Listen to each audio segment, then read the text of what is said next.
Hey Tim, how are you doing? We're live. It's I'm 3:07. I'm good, John. How are you? I'm very good. Thank you. Thank you.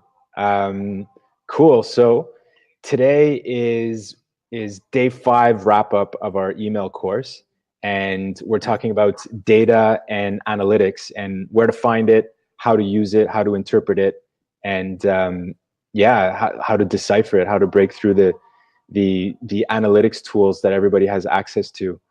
Um, Excited, John. Yeah, cool. So if you're joining us, tell us who you are, where you are. We'll jump right into the slides. And if you have questions about anything that we're talking about, the first thing to know is that we're referring to our 6-day email free email course, How Not to Suck at Shopify, which is a 6-part course, a huge brain dump by Timothy and I. I'm the founder of Storetasker.com, and Timothy's our marketing manager. And we put together this course because we felt like Shopify store owners were missing quite a bit of context in just in their business, and we thought we could fill some of these gaps. So we've been through 4 course wrap ups already. Today is day 5, and yeah, you got so Tim has control of the slide, so we'll move on. So, so goals and benchmarks, data and analytics, whatever you want to call it. Um, I think a lot of us get into business based on a dream and an idea, and that at some point very early on has to be defined into actual goals, whether they're qualitative, quantitative, or both.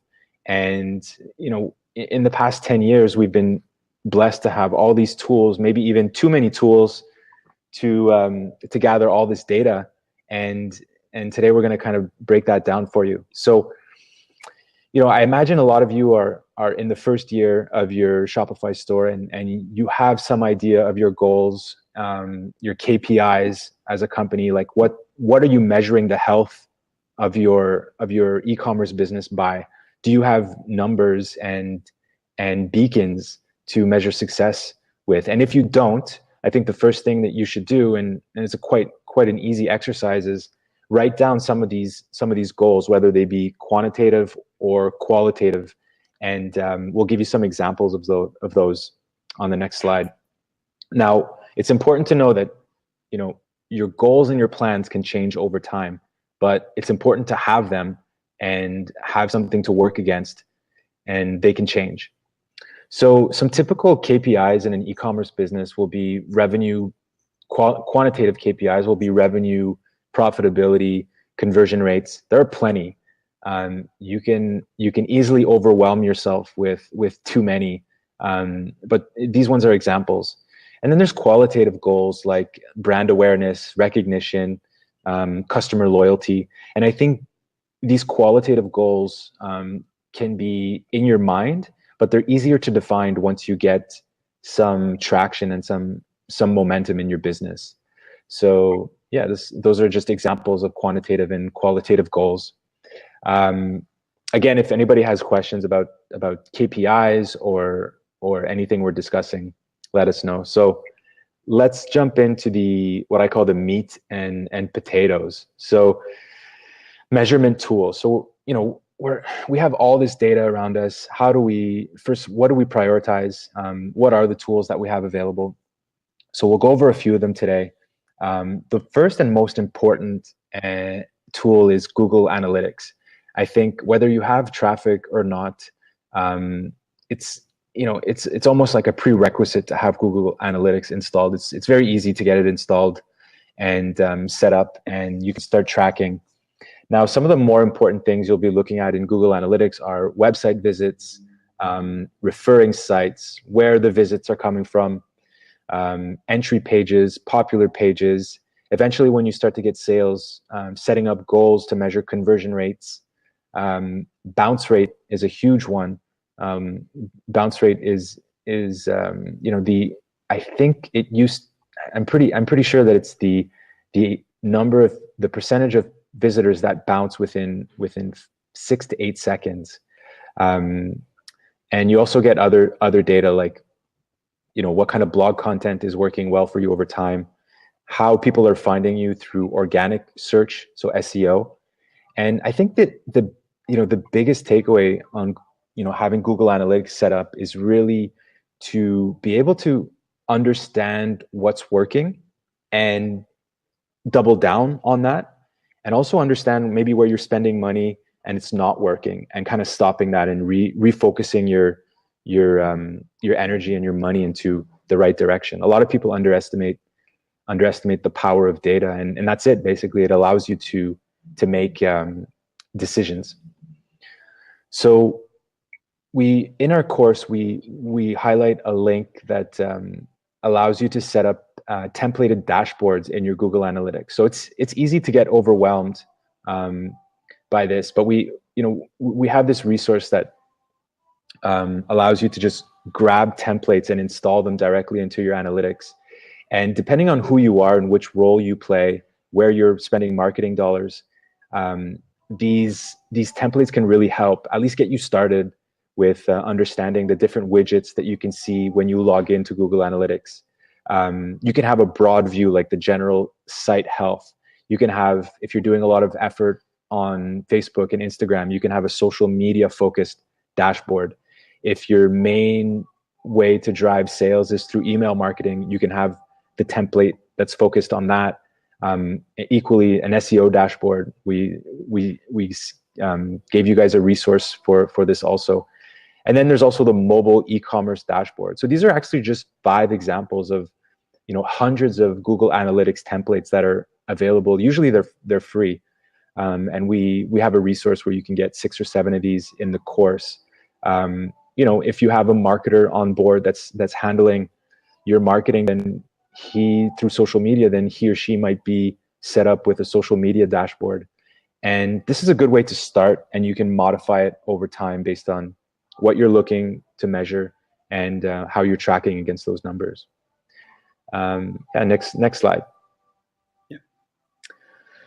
So when we talked about Google Analytics, essential, you need to have it there. Start collecting data right away.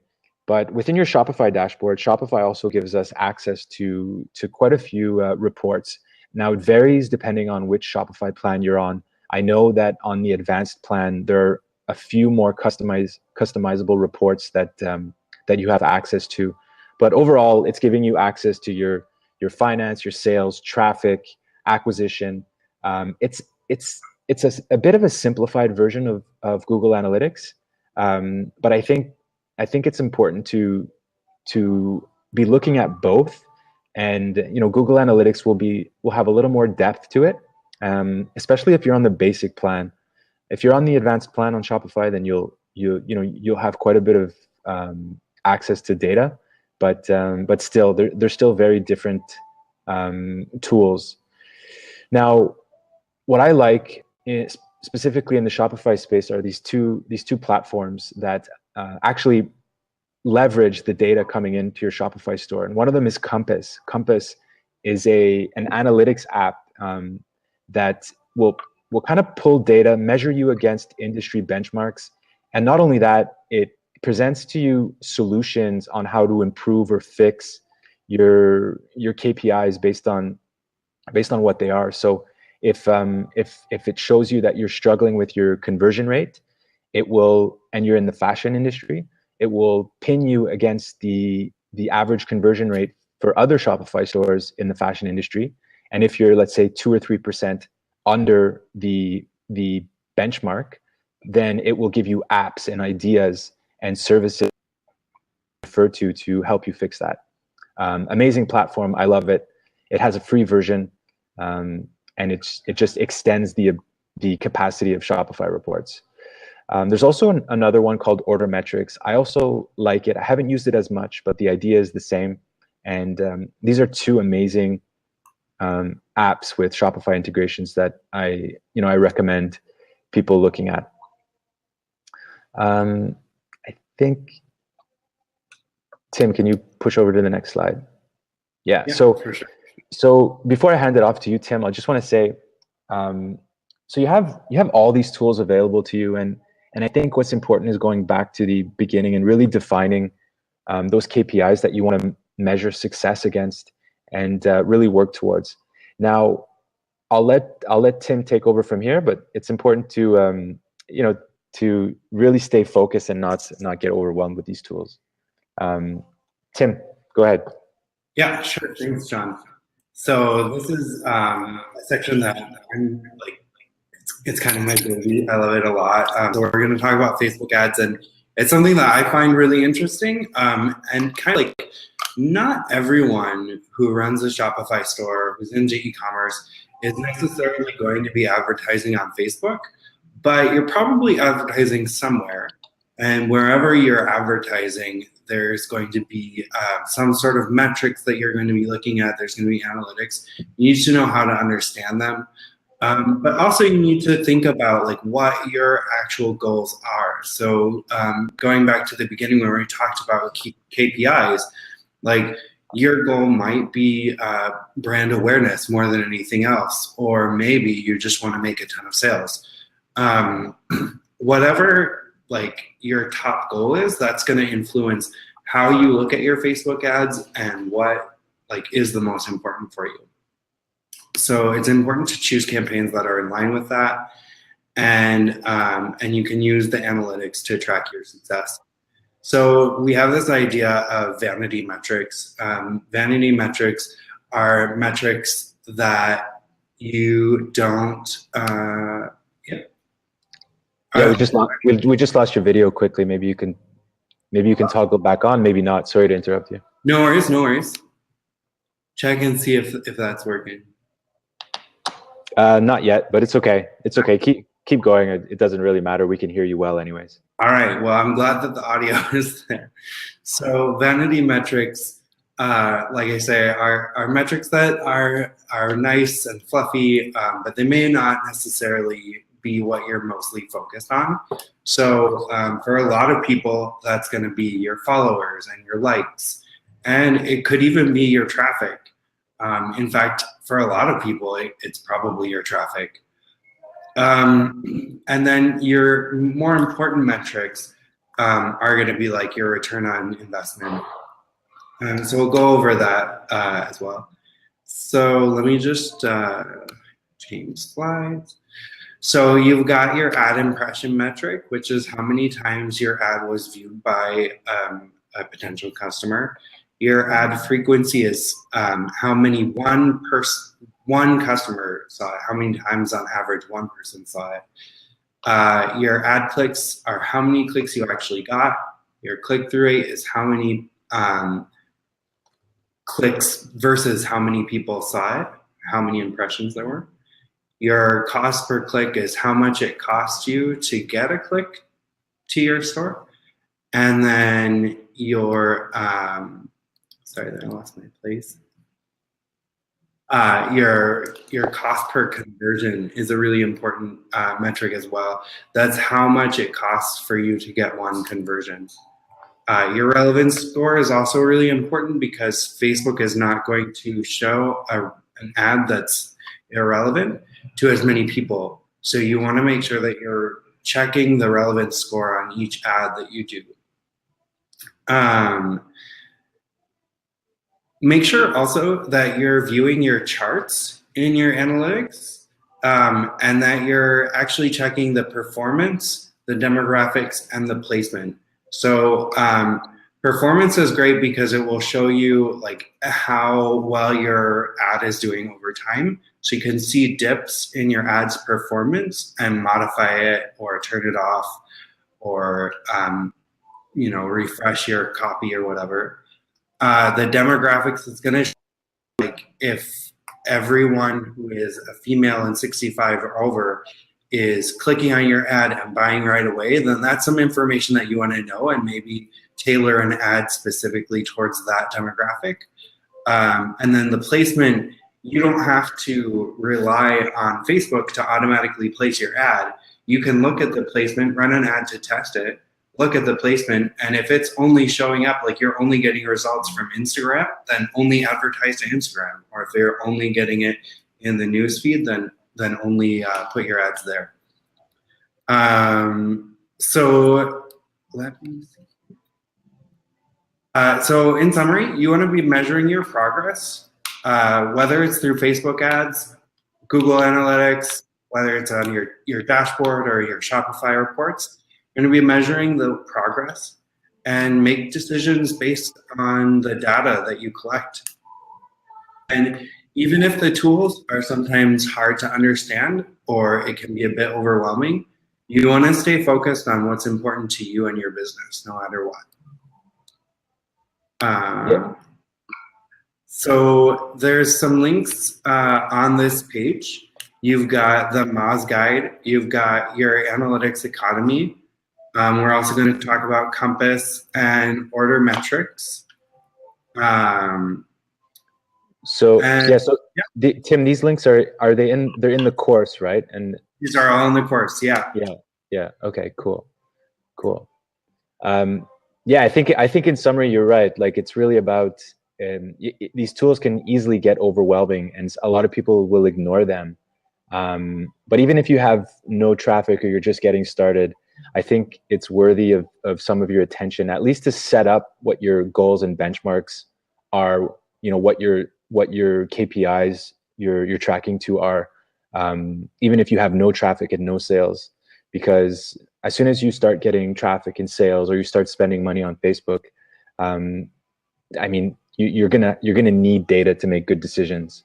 So yeah, those were just a few of the tools that we use. For sure.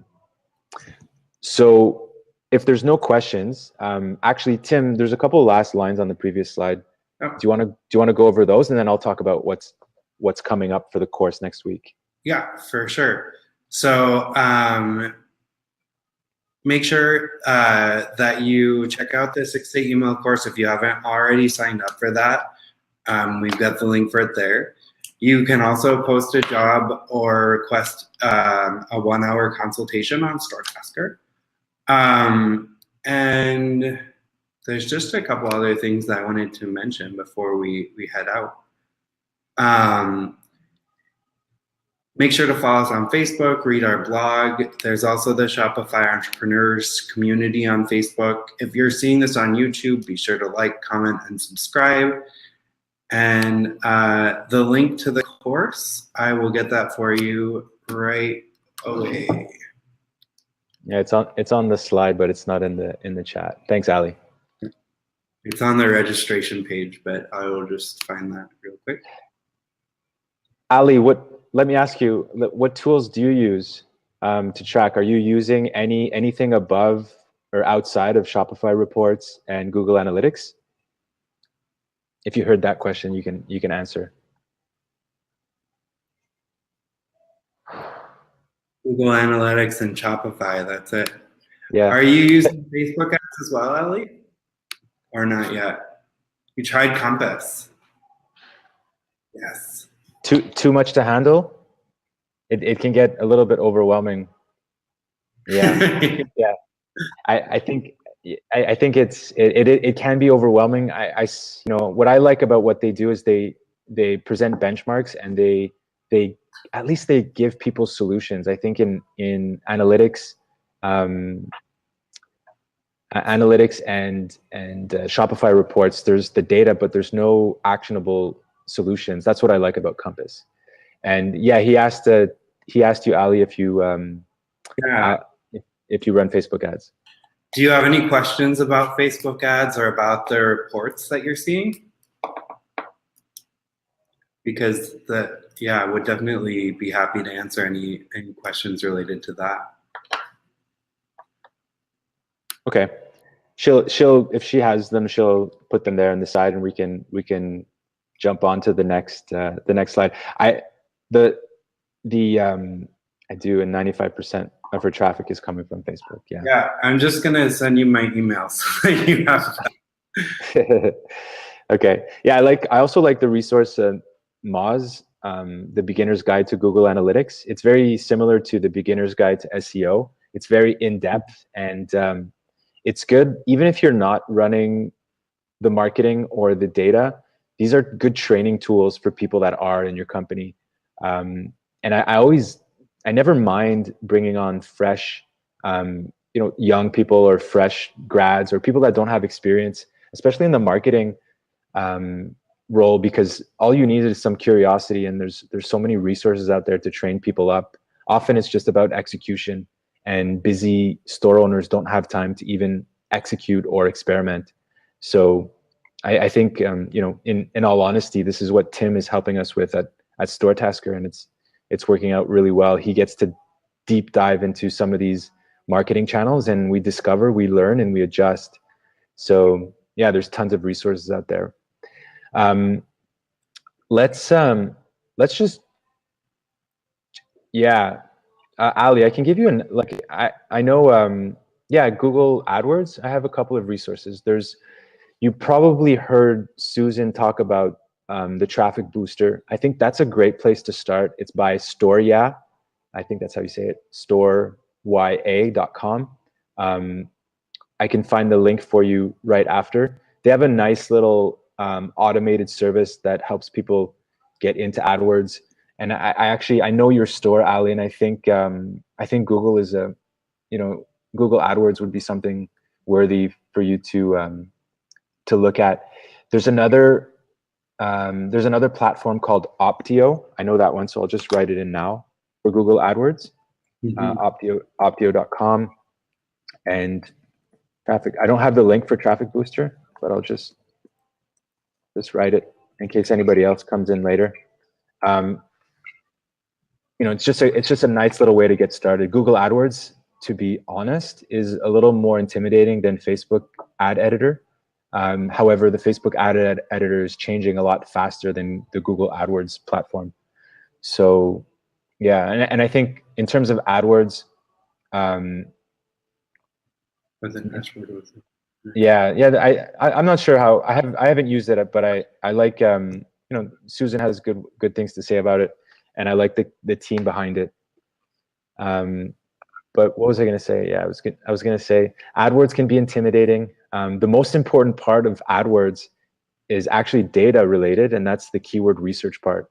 I think just like Shopify stores will often skip the exercise to figure out their value proposition, like we spoke about in the first course. In AdWords, people skip the proper keyword research process, and they have unsuccessful AdWords campaigns because they're not picking the right keywords. They're not doing the right keyword research. So that's an important part of the process also. Yeah, so I think this one was a little bit quicker this week. It was just an overview of the fifth day, the fifth email. And next week, I think, can you skip to the next slide? I think next week we're on our day 6, and day 6 is my all-time favorite topic. It's not the sexiest topic, but it's important, and I think people underestimate it, and that's outsourcing. It's delegating, outsourcing, and doing that successfully, because it can be hard to add people to your team or add contractors. And we're going to talk about that next week. I'm going to go a lot more in depth. It's the crux of why we built Storetasker. So all these other topics are important, and it led us to the outsourcing topic, which I think we can bring a lot of value to. So watch out for that day 6 email. And yeah, we'll be back on next Wednesday at 3:07 to wrap that up. We will probably do another round of these webinars to kind of learn from the first round, and we'll improve the course over time and get feedback and everything. So thanks for joining us. Tim, are you still there, Tim? I'm still here. Can you hear me? Yeah, I can hear you. You just disappeared. So okay. Ali and everybody else here, thanks for joining us. We'll keep the chat open for questions. And yeah, have a good Wednesday. I hope you guys had a good Black Friday, Cyber Monday, and we'll see you next week. Thanks, Tim. Bye-bye.